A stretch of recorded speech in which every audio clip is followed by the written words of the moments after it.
صوفی اور تصوف، اس پر بہت کچھ کہنے کو دل کرتا ہے، اور انشاءاللہ عز و جل اسی فورم پر ہم تفصیل کے ساتھ مرحلہ وار تصوف کیا ہے، صوفی کون ہوتا ہے، بات کرتے رہیں گے۔ فی الحال اتنا سمجھ لیجئے کہ کسی مخصوص گیٹ اپ کا نام تصوف نہیں ہے،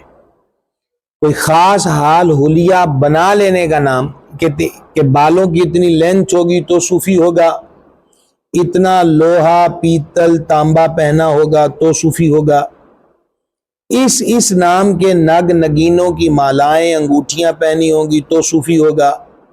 اور اس طرز اور وضع کے کڑے چھلے پاؤں ہاتھوں میں پہنے ہوں گے تو صوفی ہوگا،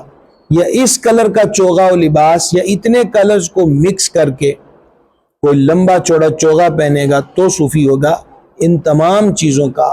تصوف اور صوفی ازم سے کوئی تعلق نہیں ہے۔ کہا سنا جاتا ہے کہ تصوف بے حسی کا نام ہے، یا ہمارے ہاں یہ باور کرانے کی کوشش ہو رہی ہے کہ بے دینی، بدعقیدگی، لادینیت کو فروغ دینا یا اس کے ہم آہنگ ہو جانا یہ تصوف ہے۔ تو معذرت کے ساتھ یہ بولنے والے نے بہت بڑا جھوٹ بولا ہے، ان چیزوں کا نام بھی تصوف نہیں ہے۔ اصل تصوف کیا ہے،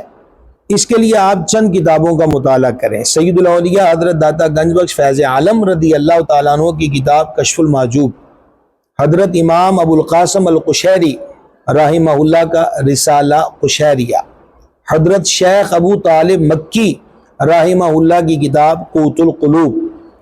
اور پھر اگر رنگ چوکھا دیکھنا چاہتے ہیں تو حضرت امام محمد غزالی رحمۃ اللہ علیہ کی کتابیں، وہ احیاء العلوم ہو یا کیمیائے سعادت،